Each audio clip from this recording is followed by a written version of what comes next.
Y ahora sí, llegamos al último panel, y este panel, el panel de los debates finales, para mí es como el cenit del momento de la conferencia, y la realidad es que antes hablamos de la minería, de qué potencial podía generar y qué sé yo para mejorar el país. Estamos hablando del dinero, ¿no? Del Bitcoin en sí, qué potencial puede hacer para los mismos usuarios sí, finales de esta moneda, y que en definitiva la ONG no existe para hacer ricos a la gente, porque la ONG no hace nada en pos de esto, ¿sí? Simplemente está convencido de este potencial, estaba convencido del año 2013, ¿sí? Y lo que creemos es que ayudar a la gente a entender, ayudar a las empresas a entender y eventualmente ayudar al gobierno a entender si va por el camino de adoptar, es darle valor a la sociedad y ese rol social que cumple la ONG. Y sin embargo, no es solo monetario, no es solo minería, también está la disrupción, la blockchain, todo este cambio que se viene, ¿sí? De la mano de esta tecnología, que es mucho más que dinero, que es confianza, que es descentralización. Entonces, este último panel tiene que ver con eso, con el rol sí que puede tener la descentralización en las innovaciones tecnológicas, en la disrupción tecnológica y en la sociedad.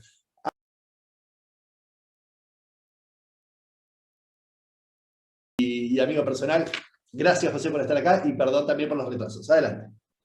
Pues muchas gracias, Rodolfo. Muchas gracias a Bitcoin Argentina por organizar nuevamente un gran evento. Digo, a Rodolfo precisamente es algo que lo que hemos colaborado en diferentes lugares del mundo, es en eventos similares a este, ¿no? Como la Bitcoin.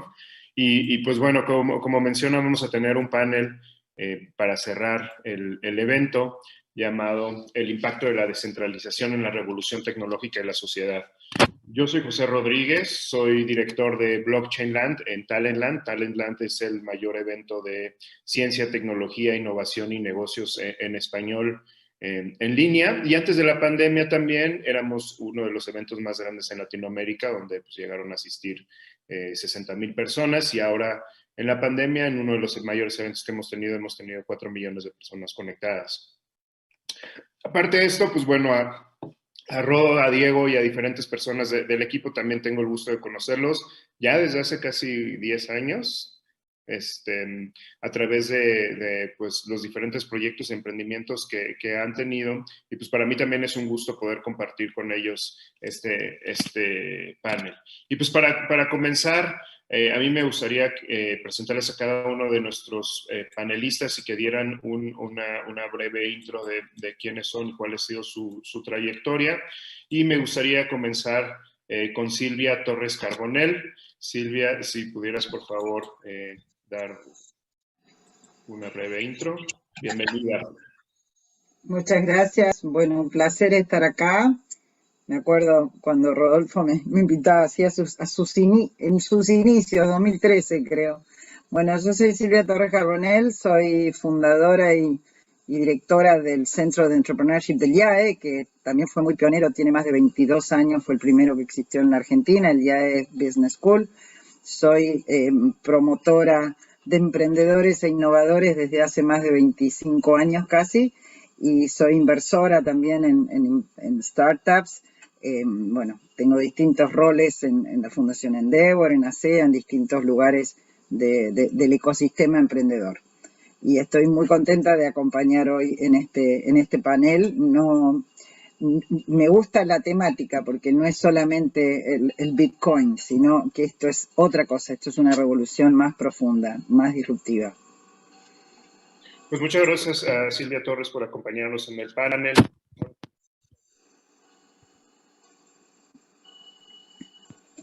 ¿Quién me ahí? ¿Te quedaste sin audio? Se me quedó sin audio, me parece, José. No sé si el resto me está siguiendo, me sigue escuchando. Aprovecho entonces yo para darle paso a que siga. Vamos a dar paso a Ignacio Peña, así que dentro de los que son de la casa es de los que todavía, después de Silvia, es un poco menos de la casa. Adelante, Ignacio, también para dar esta introducción tuya al panel. Bueno, muchísimas gracias, José, y muchísimas gracias, Rodolfo. Un placer estar acá. Brevemente sobre mi background, digamos, yo trabajé 15 años en consultoría estratégica, sobre todo desde Brasil, trabajando en Boston Consulting Group y antes en Buchanan & Hamilton, generalista en 2 docenas de industrias. Y de ahí volví a la Argentina hace 10 años y me dediqué a tratar de crear un futuro mejor a nivel regional, un futuro de abundancia, de inclusión y regeneración. Y busco hacer eso catalizando ese futuro a través de iniciativas de alto impacto que buscan tornar a América Latina una región innovadora y activar las industrias del futuro, porque creo que es por ahí donde pasa el futuro. Lo he hecho como inversor ángel, sigo haciéndolo, también como speaker de Singularity University, digamos, faculty o lecturer de Wharton, y bueno, también como advisor, haciendo proyectos para el BitLab, para corporaciones y startups, y por último, con un programa espacial que se llama Open Space, un programa espacial para jóvenes. Pues muchas gracias, Ignacio. Bienvenido al panel. Hay una disculpa, Rod, creo que en algún momento nos escuchó mi audio. Ahora me gustaría... no te preocupes, Rodo agarró y reemplazó rápidamente, ocupó tu lugar. Yo ocupo todos los lugares. Si me dan lugar, yo siempre ocupo, no te preocupes. El mago de Oz. Bueno, ahora me gustaría darle la bienvenida a Joan Zweig, que también es otro de los panelistas que tenemos el día de hoy. Bienvenido, muchas gracias por acompañarnos, Joan. Muchas gracias, José, por la presentación. Gracias, Rodo, y a todo el equipo de la ONG Bitcoin Argentina por la convocatoria un año más. Me presento brevemente. Yo soy docente y divulgador y me especialicé en los últimos años en tecnologías emergentes y sociedad. Llevo dictadas más de 300 conferencias en más de 15 países sobre tecnologías emergentes y su impacto económico y social. Estoy terminando justo del MBA en el IAE, así que también haciendo formación un poco académica. Participé de un EP Singularity University. Hoy en día trabajo en una compañía de robótica doméstica que se llama Mytronics, que fabricamos y comercializamos robots que limpian piscinas de natación. Estoy a cargo del equipo de marketing para América Latina. Soy columnista del diario Perfil. Hace muy poquitas semanas lancé mi segundo libro, que se llama El Dilema Humano, que trata un poco de empezar a pensar cómo la tecnología nos interpela como especie y cuáles hoy en día las consecuencias que hoy en día tienen todo este avance vertiginoso en el campo tecnológico. Y con la ONG Bitcoin Argentina participo desde el año 2013, desde prensa, desde comunicación, desde los primeros encuentros presenciales que armamos, la BitConf desde la primera edición, así que con muchos amigos en la sala y tratando de apoyar el ecosistema para seguir promoviendo la descentralización. Así que un placer participar de este panel y muy lindo ver a tantos amigos, al menos en forma virtual. Esperemos que el próximo ya lo podamos hacer más presencial. Pues muchas gracias, Joan, también por acompañarnos en este panel. Y ahora pasamos con Dieguito, que pues para los que no lo conocen, pues Dieguito, aparte de pues tener una gran presencia en diversos eventos, pues junto con Rodo, Franco y diferentes actores dentro de Argentina han impulsado no solo los emprendimientos, sino también diferentes eventos y la difusión de estas tecnologías dentro y fuera de Argentina, también fuera del país, con eventos como la BitConf, y pues bueno, también han sido parte de lo que ha impulsado tanto este emprendimiento en Latinoamérica. Entonces, pues también me da mucho gusto, también agradecerle a Rodo la invitación, me da mucho gusto ahora presentar a nuestro otro panelista, Dieguito Gutiérrez. Bienvenido, Dieguito. Gracias, Josecito. Un gusto estar acá. La verdad que un lujo este panel, toda gente que yo respeto muchísimo en diferentes espacios, digamos, de diferentes ángulos, ¿no? Porque tenemos quizás perspectivas distintas, pero creo que todos venimos de alguna manera empujando el emprendedorismo, la tecnología, o sea, la innovación como una manera de construir una sociedad mejor. Así que la verdad que muy feliz de estar acá. Y bueno, un poco mi historia es, yo fui uno de los pioneros de la web en los 90, digamos, hice Clarín Digital en el 95, y eso me llevó a vivir toda la ola de disrupción que trajo la web. Para mí siempre las tecnologías fueron una herramienta de transformación social, y cuando me topé con Bitcoin en el 2011 no lo entendí. Así que me llevó otro año que un amigo me dijera, me trajera de vuelta a Bitcoin en 2012. Y ahí en esa segunda revisión me di cuenta que Bitcoin era justamente una de las piezas que faltaba. Digamos, Bitcoin no tanto como activo digital, sino como tecnología, como concepto. Digamos, era una de las piezas que nos faltaba en la web para realmente poder llevar adelante la disrupción y el cambio de la sociedad que nosotros soñábamos, si se quiere, que es también transformar cómo funciona el dinero, que en el fondo es la sangre de nuestra sociedad. Así que desde ese momento es que decidí dedicar mi vida a esto y bueno, con Rodo, con Franco empezamos a hacer los primeros meetups en Argentina, empezar a ayudar a líderes a hacer los primeros meetups también en diferentes partes de Latinoamérica. De ahí surgió la BitConf, el espacio Bitcoin, la Bitconeta, que está ahí, una camioneta que está recorriendo Latinoamérica. Y como parte de ese proceso, yo decidí que quería dedicarme a extender Bitcoin para que se convirtiera en un sistema financiero completo, inclusivo y abierto, y que pudiera dar servicio a todos los que hoy están excluidos del sistema financiero tradicional. Y bueno, y ahí me junté con otros socios muy queridos también y empezamos a construir RSK, que es bueno, la organización que creó RSK, que es una plataforma abierta de contratos inteligentes basada en Bitcoin, y hoy lidero esa organización, además de ser parte cofundador de Bitcoin Iberoamérica, de la ONG Bitcoin en Iberoamérica y Bitcoin Argentina. Así que bueno, esa es un poco mi historia. Pues muchas gracias también, Dieguito, y a todos nuestros panelistas por estar con nosotros, también a todas las personas que nos acompañan para este panel dentro de Descentralizar.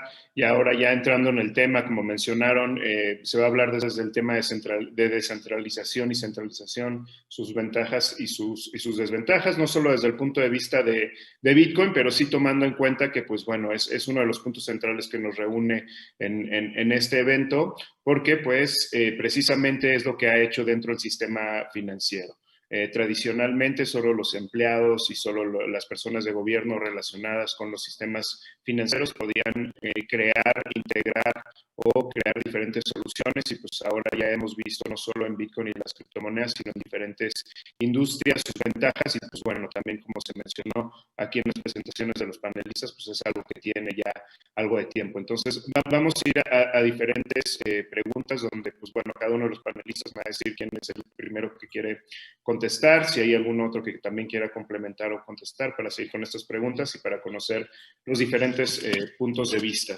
Entonces, inicialmente, lo que yo les quisiera preguntar es, pues sin duda los sistemas centralizados el día de hoy son los que dominan el mundo, y la información, los sistemas financieros, los sistemas de identidad, ¿no? También las grandes empresas, incluso las que voluntariamente utilizamos como Google, Facebook, los sistemas del gobierno, los bancos centrales y los bancos. Aquí me gustaría conocer desde su punto de vista, ya sea tecnológico, académico, inversionista o el que ustedes quieran, ¿cuáles ven que sean las ventajas o desventajas de estos sistemas que hasta ahora han sido centralizados o descentralizados? Adelante, Joan. Gracias. Sí, yo quiero arrancar con una mirada de los sistemas centralizados como de alguna forma un componente del capitalismo contemporáneo que nos toca atravesar a todos en algún punto, que tiene varios componentes, tiene un componente de individualismo, un componente de hiperconsumo, ¿no? Un componente de monopolio, ¿no? Estamos de alguna forma en una era monopólica, si observamos un poco la gobernanza, ¿no? En el entorno digital tradicional. Y si entendemos que un capitalismo sano es aquel que existe o donde existe la plena competencia, se desprende por lógica que un capitalismo donde existen monopolios no es del todo sano.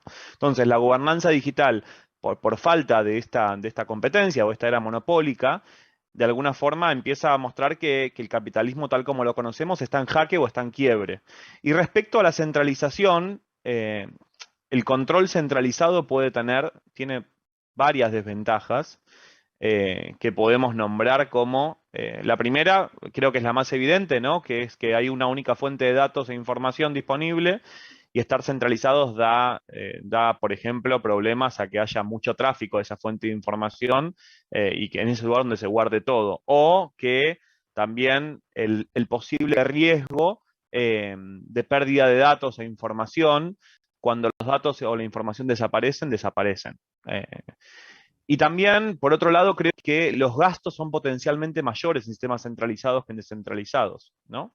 Y me parece que también la flexibilidad y la versatilidad, que son hoy en día componentes claves en entornos tan inciertos y con tanto nivel de incertidumbre como el que estamos atravesando, potencian mucho los sistemas descentralizados también, como para empezar a conversar sobre el tema. Muchas gracias, Joan. ¿Hay algún otro panelista que le gustaría dar su punto de vista? Adelante, Silvia. Gracias. Bueno, lo que veo es, a ver, este tema de la centralización y la descentralización ha evolucionado muchísimo, ¿no? Desde los modelos, incluso a nivel de la cosa pública. Y, por ejemplo, hay que recordar cuando ya en la época de no sé, Hayek, Friedman, esos economistas que hablaban muy, muy claramente de las desventajas del control centralizado por ejemplo, del sistema socialista, del sistema colectivista, del sistema dirigista, comparándolo con justamente la competencia descentralizada del mercado, ¿no?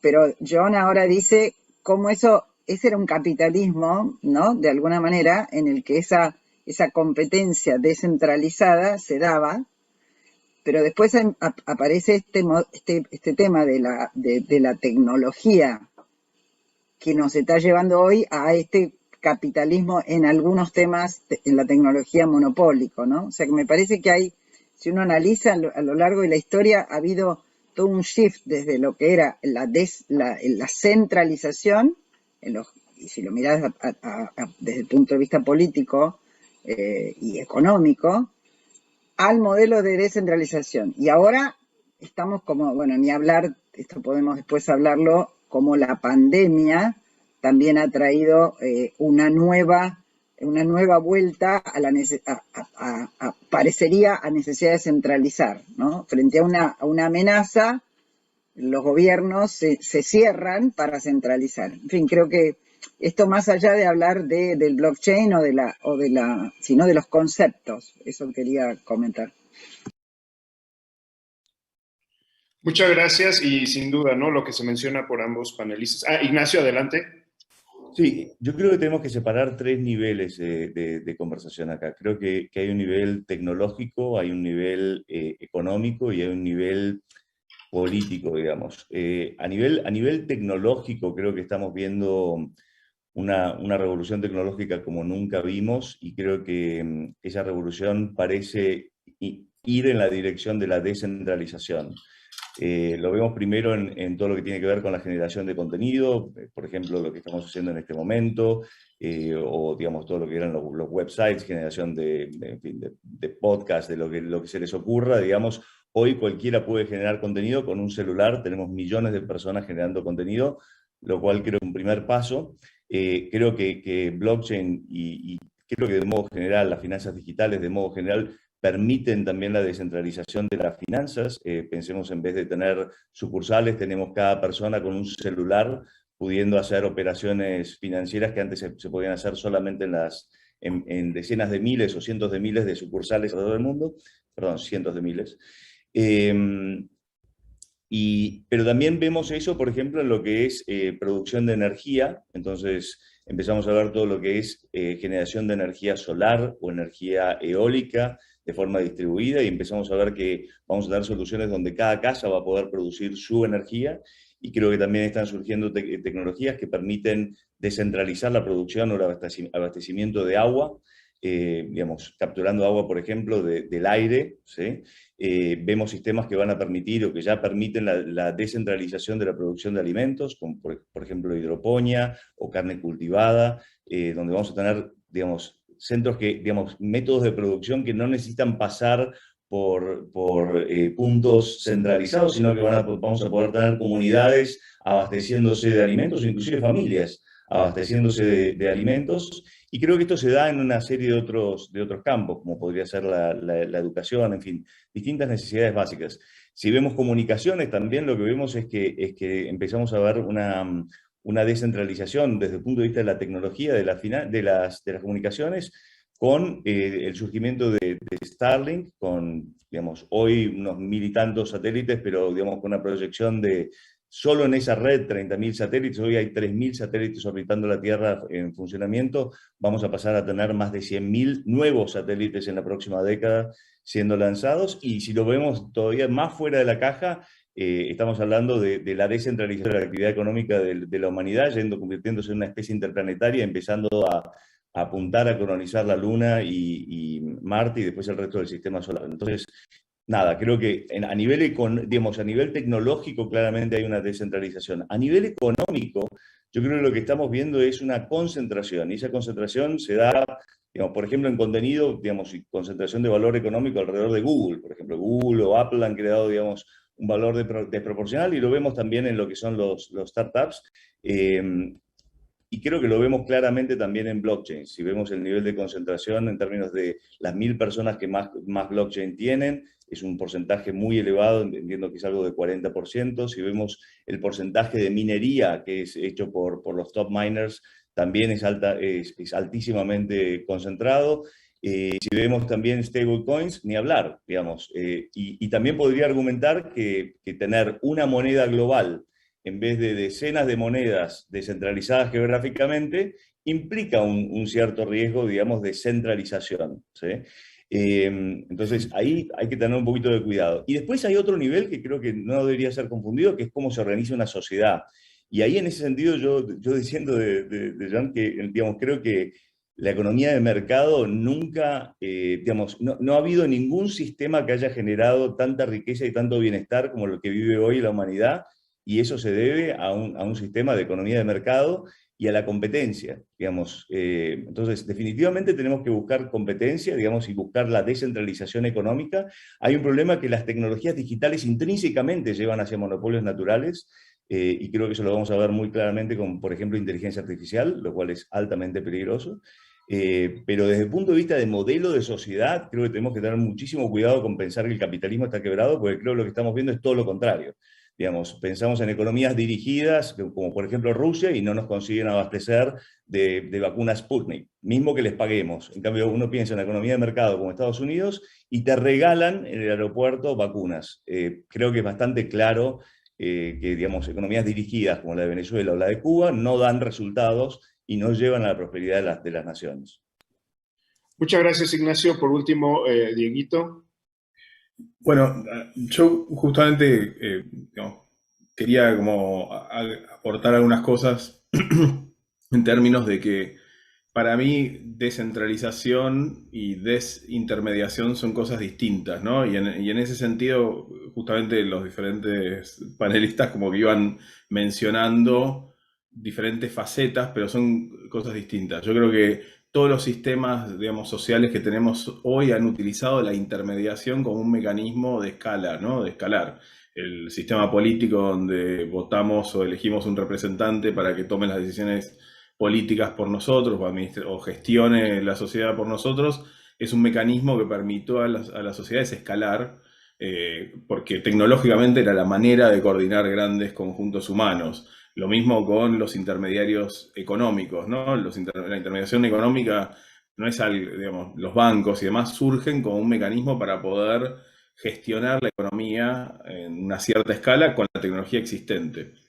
Y después, por otro lado, tenemos la concentración y lo que se habla de los monopolios y digamos, que muchas veces responden también a economías de escalas, digamos, a eficiencias que se dan en grandes números, ¿no? Entonces, para mí es como que son dos fenómenos distintos, pero sí lo que está pasando es que, en mi opinión, digamos, estamos viviendo 5 olas de desintermediación, como las llamo yo, donde empieza gracias al circuito integrado que dio nacimiento a las computadoras, dio nacimiento a las redes, y digamos, y con todo ese fenómeno, con todo ese ciclo de innovación, un poco en la mirada schumpeteriana, digamos, de que, digamos, uno tiene ciclos de innovación que son los que hacen evolucionar a la sociedad, y dentro de cada ciclo de innovación hay subciclos de innovación. En mi mirada, lo que empezó a pasar es que se fueron desintermediando diferentes aspectos del quehacer humano, ¿no? Y cuando digo desintermediando, no es removiendo la intermediación de forma absoluta, sino removiendo la intermediación que no aporta valor o que puede ser reemplazada de manera más eficiente por otro medio, ¿no? Entonces, la web fue un mecanismo de desintermediación del acceso al conocimiento y las comunicaciones, y esa fue como la primera ola de desintermediación. La segunda ola de desintermediación fueron las redes sociales que le dieron una voz a las sociedades sin intermediación. Antes los medios de comunicación tenían el monopolio o oligopolio, digamos, en términos de comunicar lo que estaba pasando en las sociedades. Y después, casi en simultáneo, yo veo que con la robótica de bajo costo y la impresión 3D empieza un proceso de desintermediación en lo que son los medios de producción y empieza al mismo tiempo Bitcoin a desintermediar el funcionamiento del sistema financiero. Y para mí, como consecuencia de todo esto, cuando estas, digamos, olas de desintermediación converjan, vamos a tener la quinta ola de desintermediación, que es la del poder político, donde los individuos, digamos, gracias a la tecnología y al empoderamiento que todas estas herramientas producen, van a poder autogestionar, digamos, las sociedades y dar respuesta de manera autónoma a las sociedades. Después, en términos de lo que es monopolios, lo que rompe todo este tipo de cosas es que baja el costo de asociación. O sea, hay un paper de Coase de 1940 que habla, se llama La naturaleza de la firma, The Nature of the Firm, la naturaleza de la corporación sería la traducción, y explica que en realidad las corporaciones existen justamente porque el costo de asociación es muy alto y es una manera de crear un paraguas donde mucha gente puede operar y hay como ciertos acuerdos base que permiten cierta eficiencia. Bueno, también eso es otra cosa, que todas estas tecnologías cuando se combinan permiten la asociación, esto y los sistemas reputacionales permiten la asociación, digamos, mucho más eficiente de pocos actores o de actores que no tienen un vínculo previo y van a hacer de alguna manera que la sociedad sea más líquida y, digamos, en mi opinión, porque es una tesis, también van a ir desarticulando concentraciones de poder como las que mencionaba Nacho, que son evidentes. O sea, hoy Internet, hay 5 corporaciones que tienen el control prácticamente de Internet y creo que justamente todas estas tecnologías que están viniendo en blockchain, son herramientas sociales que van a permitir también trabajar en lo que es la fragmentación del poder o la distribución del poder, ¿no? Van a permitir que los costos de asociación sean más, digamos, que sea viable asociarse entre pequeños grupos, asociarse por proyectos, se van a generar mucho más fluidez en la asociación. Pero bueno, esa es un poco mi mirada, ¿no? Que descentralización o desintermediación y descentralización son dos conceptos distintos, pero muy cercanos, y todas estas herramientas están como rompiendo las estructuras tradicionales, ¿no? De la sociedad y permitiendo nuevas cosas. Pues muchas gracias, Dieguito, y a todos los panelistas por esta apertura y pues bueno, cada una de sus opiniones. Digo, también como nos dimos cuenta, esto puede tocar pues diferentes ámbitos dentro de nuestra vida, ¿no? Se mencionó por ahí la parte política, económica, tecnológica, social, etcétera, y cómo también pues está en constante movimiento y se tiene que ser flexible y pues adaptarse con todo esto, ¿no? Y pues te mando un ejemplo que es uno de los más utilizados hoy en día, pero que precisamente hace 20 años era muy cuestionado, es Wikipedia, que Wikipedia, pues similar a esto, pues es a través de un grupo de colaboradores y voluntarios que pues van actualizando, editando y revisando la información, pero al principio pues se decía que pues esto nunca iba a tener la seriedad ni la información que tenían diferentes enciclopedias que ya tienen décadas dentro del mercado y también que tenían un muy buen presupuesto de ventas y marketing. Y pues hoy en día es una de las páginas más visitadas en el mundo y también ha desplazado a todos estos que eran, digamos, los competidores cercanos y sin este gran presupuesto que mencionamos de marketing. Para ustedes, ¿realización fue parte del éxito o qué dirían que puede ser parte del éxito que ha tenido páginas como Wikipedia donde se colabora?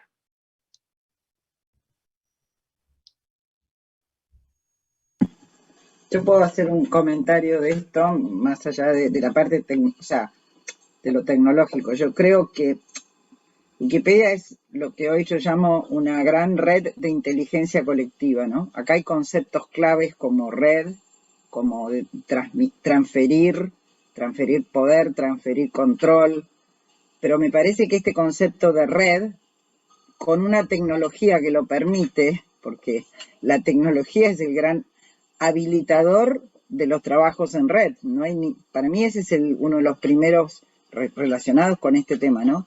Entonces permite que todo ese conocimiento, todo ese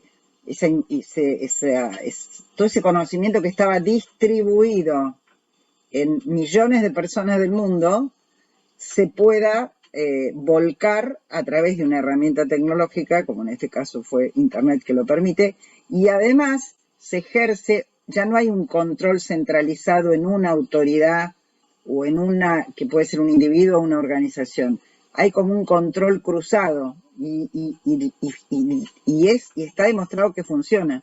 Este es el poder de lo que llaman las redes de inteligencia colectiva. Así que a mí me parece que ese es un punto central.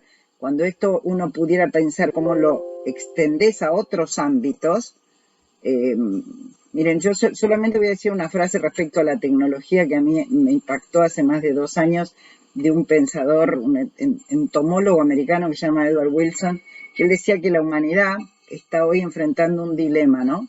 Esto es un dilema que es, por un lado todavía hay mentes paleolíticas, instituciones medievales y tecnología de los dioses, porque hoy las tecnologías que tenemos entre manos son capaces de solucionar los grandes problemas de la humanidad, pero necesitamos que las mentes paleolíticas se ayornen y las instituciones medievales, fíjense que los bancos, o sea, el concepto del banco, el concepto de la escuela, el concepto del Estado, el concepto de la empresa, todavía sigue siendo en muchos casos parecido al modelo medieval. Entonces, lo que yo creo hoy es que estas tecnologías van a están empujando a las instituciones y empujando a las mentes.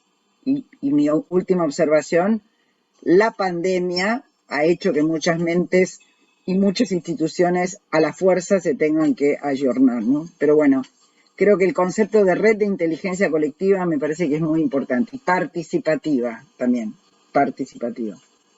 Muchas gracias, Silvia. ¿Algún otro panelista que le gustaría participar? Adelante, Joan. Gracias. Yo complementando algunas ideas de Silvia con respecto al concepto de inteligencia colectiva y de cómo empiezan a ejercer poder la tecnología sobre las instituciones y obviamente estoy muy de acuerdo con la diferenciación que comentó Diego entre intermediación, desintermediación y descentralización, que son dos conceptos distintos. Y un poco, José, frente a tu pregunta del éxito de Wikipedia, ¿no? como plataforma, ¿no? Colaborativa y participativa, yo creo que, primero de todo, el momento que se creó Wikipedia era algo nuevo y se crearon muchas wikis desde que se creó Wikipedia, pero ninguna tuvo el éxito que tiene Wikipedia, ¿no? Yo creo que la clave principal del éxito, además del timing, que fue un producto cuando fue el boom de Internet o cuando estuvo en etapa plena de crecimiento a nivel de industria, me parece que fueron las personas. Que hoy en día las personas también en este tipo de proyectos de inteligencia colectiva e inteligencia participativa, donde se promueve la desintermediación, a ver, me parece que fue algo clave en ese sentido.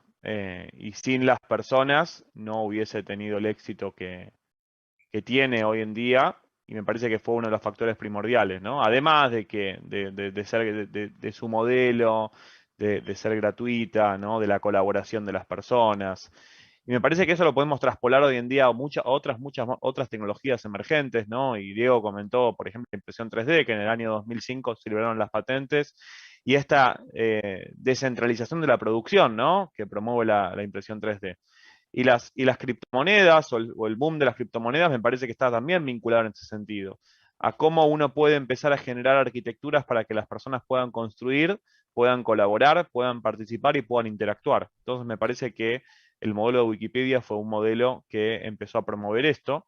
Y hay otros modelos, se me viene a la cabeza, por ejemplo, Napster, que en el año 98, que después lo mató Hollywood, pero eso es otra discusión, para cambiar y para hablar en otro momento, que empezaron también a tener estos mismos ideales. Entonces, me parece que está un poco en esa línea.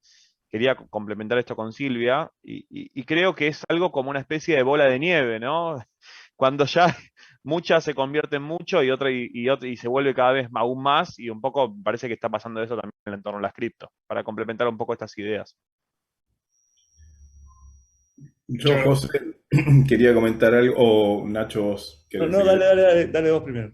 Yo solamente quería decir sobre lo de Silvia, a mí me dispara un tema de que hoy la inteligencia colectiva ya no es una opción, digamos. Lo que pasó con el COVID, digamos, y cómo fue la respuesta que justamente estas organizaciones medievales que Silvia mencionaba, donde tenés un líder que baja a la línea y que no necesariamente está conectado con la inteligencia en red o con lo que está pasando, digamos, en los bordes de la sociedad, o, digamos, lo que demostró es que aquellos líderes que le pegaron bien tuvieron sociedades que se acomodaron rápidamente, que tuvieron buena respuesta, y aquellos líderes que no pudieron ver el fenómeno crearon, digamos, situaciones desastrosas en las sociedades que lideraban. Entonces, ya me parece que una de las cosas que cambió es que la sociedad está en permanente cambio. O sea, antes había, si querés, obviamente, como siempre el cambio es lo único que perdura, pero antes estaba esta ilusión de que las cosas podían tener cierta permanencia.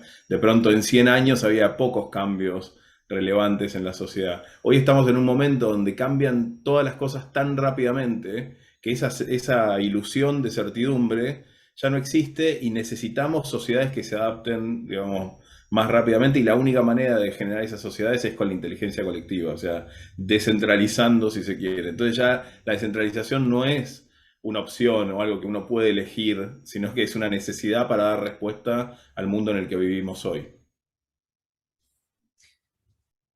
Yo tiendo a estar de acuerdo con esta lógica, pero creo que es importante separar lo que son los medios de los fines. Creo que, digamos, para no perdernos en descentralizar o centralizar, creo que lo más importante es pensar, ok, ¿qué es lo que buscamos? ¿Qué sociedad queremos construir? ¿Qué es lo que sería una buena sociedad?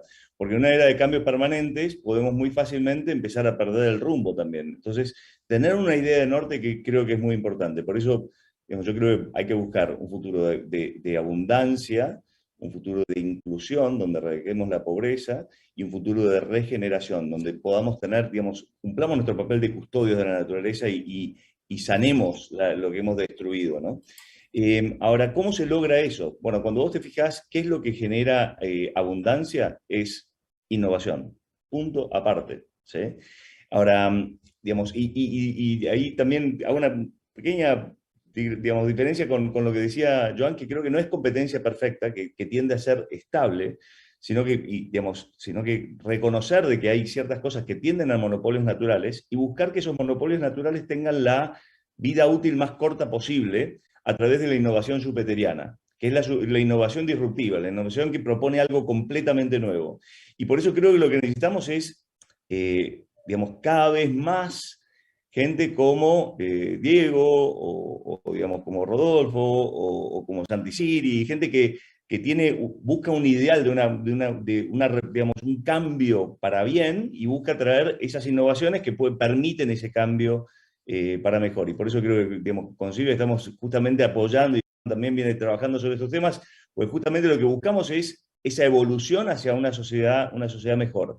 Ahora, ¿de dónde viene la innovación? Si vos te fijás, teoría de redes, digamos, las redes sociales, cuando digo redes sociales no estoy hablando de Facebook, estoy hablando de las comunidades, se organizan alrededor de dos fuerzas. Una es la unión de grupos separados, de grupos dispersos, y es de ahí donde viene la innovación. Y la otra es buscar la conformidad, estemos unidos, ¿sí? Estemos unidos, entonces tenemos que llegar a acuerdos y no podemos tener disenso, y entonces, digamos, lo que buscamos es que todos estén cómodos en una cosa estable. Yo creo que lo que se viene es cada vez más, a pesar de los intentos de buscar, digamos, de alguna forma una cohesión, pero que no genera competencia, que no genera debate, cada vez vamos a tener más innovación, porque vamos a tener, como lo que vimos en Wikipedia, plataformas que habilitan la colaboración de lo disperso y habilitan la innovación. Entonces yo creo que en ese sentido ahí es cuando se empieza a entender, digamos, el poder de blockchain, porque es una plataforma que habilita la innovación. Todavía no sabemos exactamente cuál va a ser la mayor contribución que nos va a dar blockchain, que va a dar blockchain a la sociedad. Estamos especulando, estamos haciendo hipótesis, estamos haciendo experimentos, pero yo creo que la gran fuerza de todo esto que está pasando, y no solamente en blockchain, sino de modo general a nivel global, es que estamos introduciendo nuevas tecnologías que habilitan la innovación y que introducen nuevas innovaciones a gran velocidad, y que también habilitan lo que decía Silvia, que es esta colaboración, esta inteligencia distribuida que permite unir lo disperso. Y eso es lo que yo creo que va a dar momento a lo que viene en la próxima década, que es una década de combinaciones nuevas y de experimentación en gran escala que puede generar un beneficio enorme para la sociedad, pero hay que estar, como les decía, creo muy atento a los puntos de riesgo. En el caso de Bitcoin, para mí el tema de Tether es un tema llamativo, digamos, así como en el caso de las redes sociales pueden ser otros puntos como puede llegar a ser un Facebook, ¿sí? Entonces creo que hay que estar atentos a los puntos de falla de esos sistemas e introducir nuevas innovaciones que los resuelvan. Muchas gracias a todos los panelistas por su respuesta a esta última pregunta, y ahora vamos al siguiente, que es precisamente algo de lo que pues varios han comentado de los panelistas, que es precisamente pues el gobierno, ¿no? Ahorita mencionó esta palabra de instituciones medievales, y la realidad es que sí parecen esto, porque pues una experiencia que hemos vivido en Latinoamérica es un grupo de personas, sus familiares, sus amigos, que secuestran el poder y usan todo este, digamos, presupuesto y todo este, pues sí, aparato de gobierno para su beneficio y no de la población en general, que es a final de cuentas quienes hacen el financiamiento de toda esta operación. Y tomando esto en cuenta, y creo que es algo que hace falta mucho en Latinoamérica y en varios países del mundo, es estos sistemas puestos del gobierno deberían de tener la participación, apertura y acceso a la información para todos los ciudadanos. Ejemplos de estos como gobierno abierto, presupuestos participativos, código abierto, que también es algo que se ha experimentado incluso en Estados Unidos, o la solución sería disminuir la burocracia y política.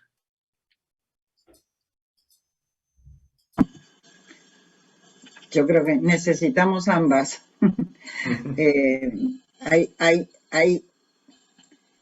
Cuando uno hace un poco de análisis, yo tuve oportunidad de estar en una función pública, y eso que era el gobierno de la Ciudad de Buenos Aires.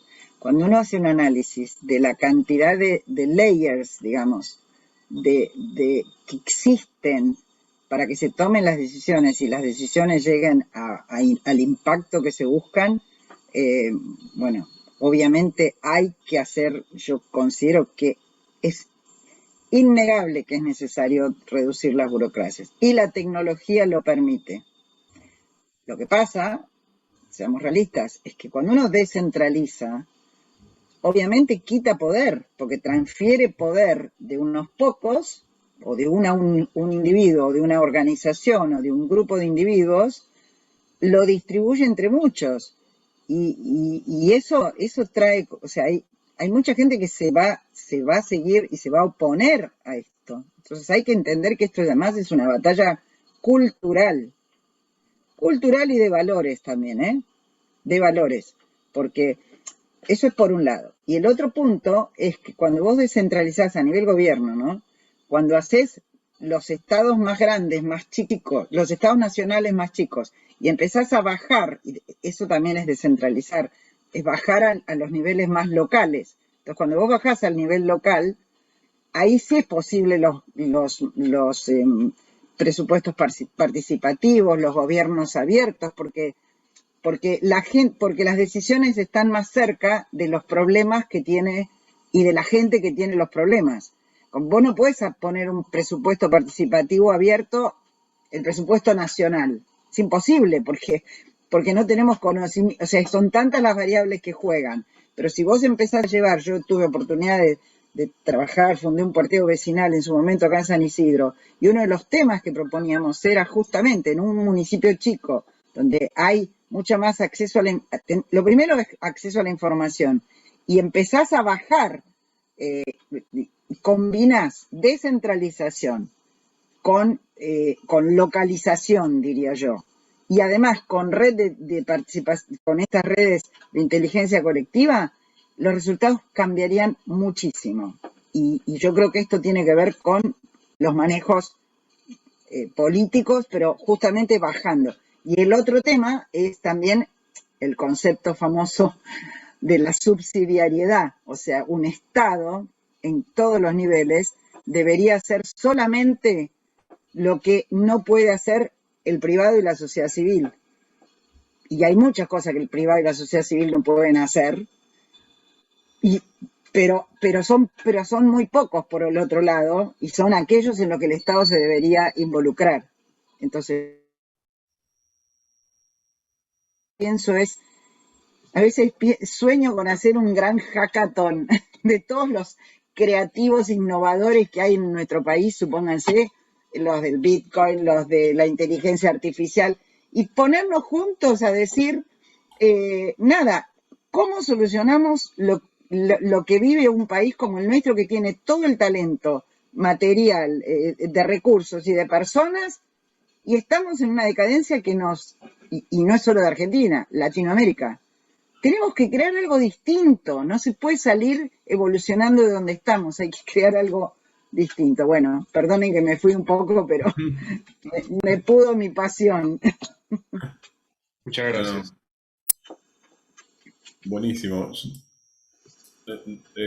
José, no sé si otros quieren comentar. A mí me gustaría extender, porque para mí es, a ver, esto que decía Silvia, había un señor que se llama Lord Acton que decía que el poder corrompe y el poder absoluto tiende a corromper absolutamente, ¿no? Y en ese sentido, para mí hay un problema que es estructural, que no tiene que ver con la intención de las personas, digamos, sino que tiene que ver con que las estructuras piramidales o la concentración de poder tienden a corromper a los individuos, y las mismas estructuras, si los individuos no se corrompen, tienden a forzarlos a corromperse o a irse, ¿no? Es como, es el tema, bueno, estás dentro de una estructura de poder y hay negociados, y bueno, y si no accedes a entrar en los negociados, te van a, digamos, primero te mandan la foto de tus hijos saliendo del colegio, después te pinchan las ruedas, y es así, a ver, hasta que en algún momento, y todos en algún punto vamos a ceder. Por eso yo digo que siempre la mejor manera de no ser corruptible es no tener el poder en el primer lugar, o sea, no tener esa concentración de poder. Entonces, hay como un problema sistémico y ahí no había otra manera. Yo no creo, tengo una mirada, digamos, no creo que el ser humano elija modelos malos, sino que elige los modelos que puede tener en su momento, y bueno, y hasta que esos modelos llegan al máximo de su ineficiencia, que creo que es lo que nos pasa con el modelo que tenemos hoy. O sea, ya llegó al máximo de sus capacidades como está hoy. Entonces, ahí es donde la desintermediación o los sistemas que decía Silvia van como permitiendo, digamos, fragmentar el poder, y de esa manera siempre va a haber concentraciones de poder que se pueden dar. El problema es que las relaciones de poder no se cristalicen, sino que puedan ser líquidas y que el poder aquellos que delegan su poder en otros, puedan mover ese poder a otros representantes, si esos representantes no los representan más o si no aportan valor, que siempre en general cuando se empieza a acumular poder alrededor de alguien o algo, es porque ese alguien o alguien está creando valor para los otros, ¿no? Entonces, el problema es cuando ese alguien o algo se enquista en el poder. Entonces, me parece que todas estas herramientas, la transparencia, que era uno de los puntos que surgió, el tema de que los sistemas de gestión del poder estén automatizados y digamos, si sean fiables, hace que cada vez sea más difícil enquistarse en el poder, que en el fondo es lo que termina generando la corrupción y el malestar social. Entonces, para mí, digo, sí, hay que ir en esa dirección. Como decía Silvia, no es fácil porque hay que disrumpir, digamos, o sea, el status quo está basado en esa estructura. O sea, los que hoy están en el poder llegaron al poder gracias a esa estructura. Entonces, romper esa estructura es difícil. Yo creo que justamente, como decía, el dinero es la sangre de nuestra sociedad, con lo cual lo que hay que hacer es empezar a generar flujos, o que los flujos de dinero o de valor empiecen a pasar por circuitos alternativos. De esa manera los sistemas existentes van a empezar a erosionarse y van a dar lugar a algo nuevo, ¿no? Es como decir, hay guerras porque hay suficiente dinero para financiar las guerras, no es que las guerras se financian solas. Entonces, en algún momento, digamos, según qué avalemos nosotros como sistema económico, como sistema político, dónde pongamos nuestro dinero, estamos votando por que esas cosas existan o no existan, ¿no? Es como, pero bueno, es un proceso donde primero hay que recuperar el control de esas cosas, el que los seres humanos vuelvan a tener, digamos, soberanía sobre su dinero, soberanía sobre, digamos, su información, sobre todas las cosas que son importantes para un ser humano, y ahí vamos a poder empezar a redirigir y crear flujos alternativos que vayan creando otra sociedad, otro formato de sociedad. Y para agregar y cerrar, digamos, diría, yo no soy tecnooptimista, creo que todo esto está muy bueno, digamos, está buenísimo tener las herramientas, pero somos nosotros los que trabajamos en construir las herramientas y ponerlas, y conectado con lo que decía Nacho, en una dirección al servicio de la sociedad o no. O sea, no es que las herramientas de por sí van a construir una mejor sociedad. O sea, las herramientas nos permiten hacer cosas que antes no eran posibles, pero queda en nosotros tomar la decisión de tomarlas en nuestras manos y usarlas para eso o no. ¿No? Yo estoy de acuerdo con Diego de que no podemos darnos el lujo de ser tecno-optimistas. Creo que vivimos una era con muchísimos riesgos y creo que es importante reconocer en ese sentido que podemos elegir mal. Por qué digo esto? Porque, digamos, ¿qué es lo que sería algo bueno? Que creo que todos estaríamos de acuerdo que es algo bueno. Bueno, una sociedad que vive en paz, que tiene libertad, que tiene prosperidad y una prosperidad inclusiva y sostenible. Creo que eso es algo que, digamos, nadie me va a decir, no, no, yo prefiero la guerra, ¿sí? O yo creo que, digamos, o que pueda defender, pero al mismo tiempo, el nazismo fue votado, ¿sí? Entonces, definitivamente podemos elegir mal, ¿sí? Digamos, por ejemplo, la sociedad cubana apoyó la revolución de Castro.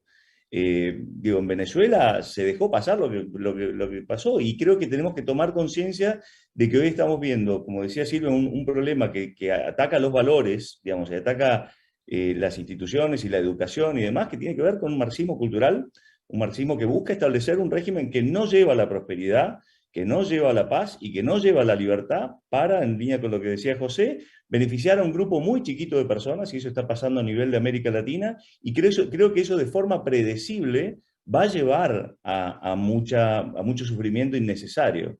Creo que en ese sentido, estas tecnologías y gente como de vuelta, y revuelvo a lo que dice Diego, este tema de buscar una alternativa frente a un Estado que fracasa, porque ¿qué es lo que sería un Estado adecuado? Además de ser un Estado chico, creo que debería ser un Estado que se digitaliza, un Estado que está centrado en el ciudadano, un Estado que es ágil, un Estado que habilita la competencia en vez de defender el status quo, que por ejemplo en vez de defender vaca muerta promueve las energías renovables distribuidas, ¿sí? Un Estado que está apostando a las industrias del futuro. Lo que estamos viendo es todo lo opuesto de eso, ¿sí? En América Latina.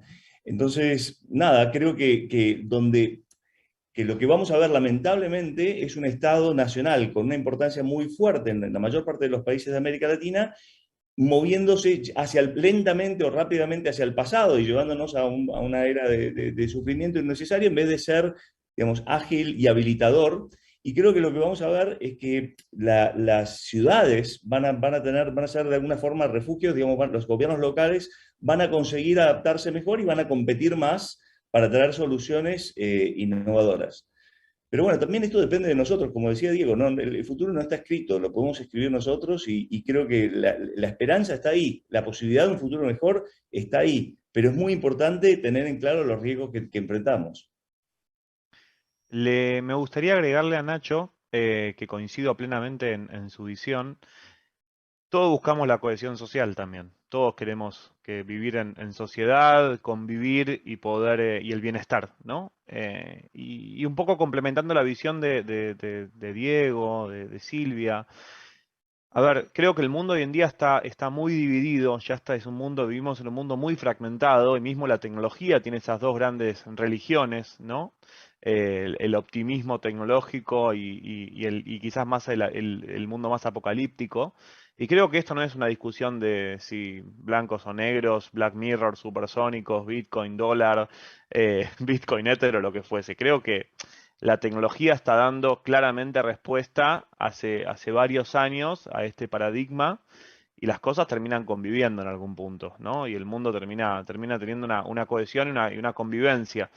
Coincido que quizás las discusiones en Argentina o en América Latina no están quizás alineadas a esto. A ver, estamos discutiendo si se puede exportar carne o no, y Singapur, que es una isla que no tiene vacas de este tamaño, está declarando para los próximos 9 años ser el productor primario de carne vegetal en una isla sin vacas y cómo Argentina va a reaccionar frente a eso en algún punto. Entonces, creo que sin lugar a dudas, a nivel de gobernanza, todos buscamos gobiernos abiertos, todos buscamos plataformas de e-governance que nos permitan tener mayor transparencia, mayor trazabilidad, mayor eficacia y que produzcan más bienestar a las personas.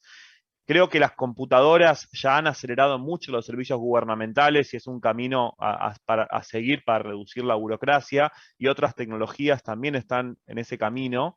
Pero sin lugar a dudas, este tipo de desintermediaciones, descentralizaciones, de alguna forma creo que tienden a fomentar mayor cohesión social y mayor valores para poder seguir promoviendo un futuro mejor para todos.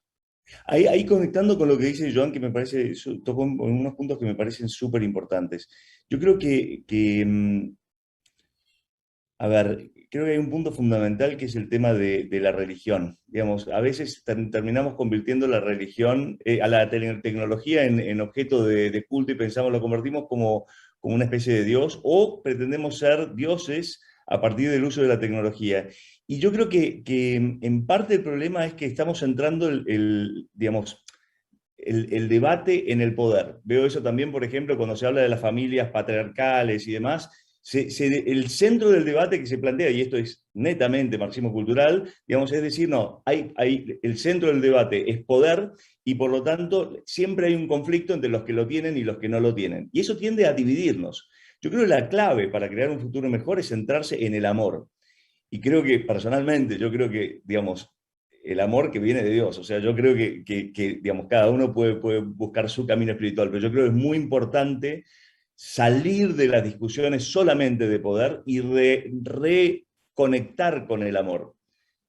Reconectar con la empatía y con pensar cómo hacemos para crear ese futuro mejor. Pues no necesariamente es verdad de que todos queremos un gobierno transparente o que todos queremos un gobierno, digamos, democrático, o claramente no, claramente la evidencia muestra que no todos, la mayoría sí, pero muchas veces es una mayoría pasiva que deja que una minoría activa e inescrupulosa haga algo que no es el óptimo social. Entonces, estoy de acuerdo con Joan que habría que buscar el consenso, pero hay que tener, digamos, creo que hay que tener conciencia de que eso no implica necesariamente todos. Voy a dar un ejemplo. Los criminales no, ¿no? O sea, o creo que estamos de acuerdo que no deberíamos estar todos en armonía con el hecho de que haya pedofilia, ¿no? Entonces hay límites.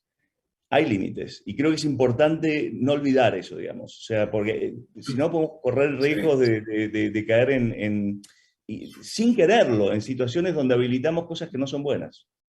Bueno, yo creo, digamos, tengo una mirada, digamos, quizás voy a traer algo un poco, digamos, controversial, pero para mí, digamos, o sea, yo creo que Marx no hablaba tanto de, Marx simplemente decía, digamos, el que tiene los medios de producción, digamos, va a tener una ventaja diferencial, va a poder acumular capital más rápido. Eso es como, digo, él lo que hizo fue un análisis de un proceso que estaba sucediendo, ¿no? Que es justamente la industrialización generaba una ventaja competitiva para los que tenían los medios de producción por encima del trabajador, y eso es una realidad. Y digo, y si querés los productores, los agricultores artesanales o los productores artesanales tuvieron, digamos, quedaron como fuera de la sociedad en el proceso de industrialización hasta que pudieron ser reabsorbidos.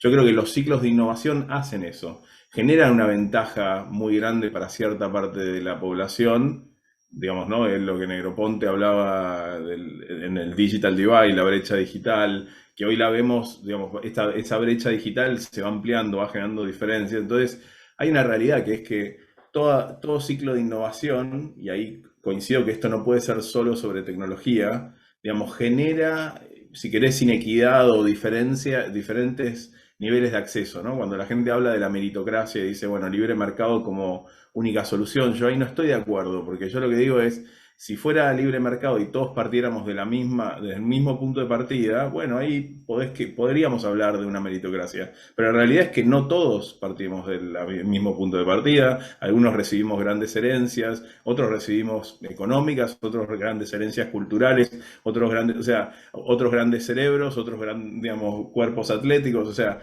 no existe, digamos, no hay dos seres humanos que partan del mismo punto de partida. Entonces, para mí hay un desafío en esto, que hoy con la tecnología y la innovación, en realidad estamos, eso que decía Silvia, de tecnología de los dioses, estamos en condición quizás de con el 20% del esfuerzo de toda la humanidad o de la capacidad de trabajo de la humanidad, dar respuesta al 100% de las necesidades de la humanidad.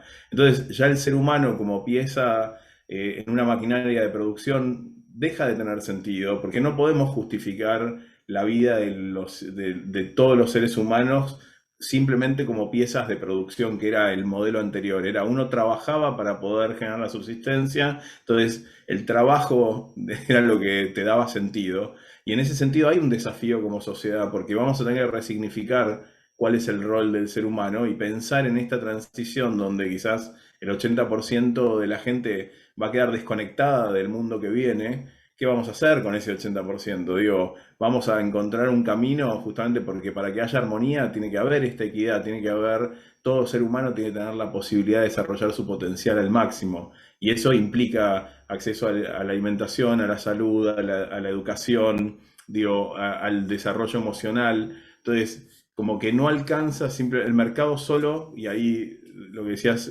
Silvia, ¿no? Como, digamos, hay cosas que el Estado resuelve y que no van a resolver ni los privados ni los individuos.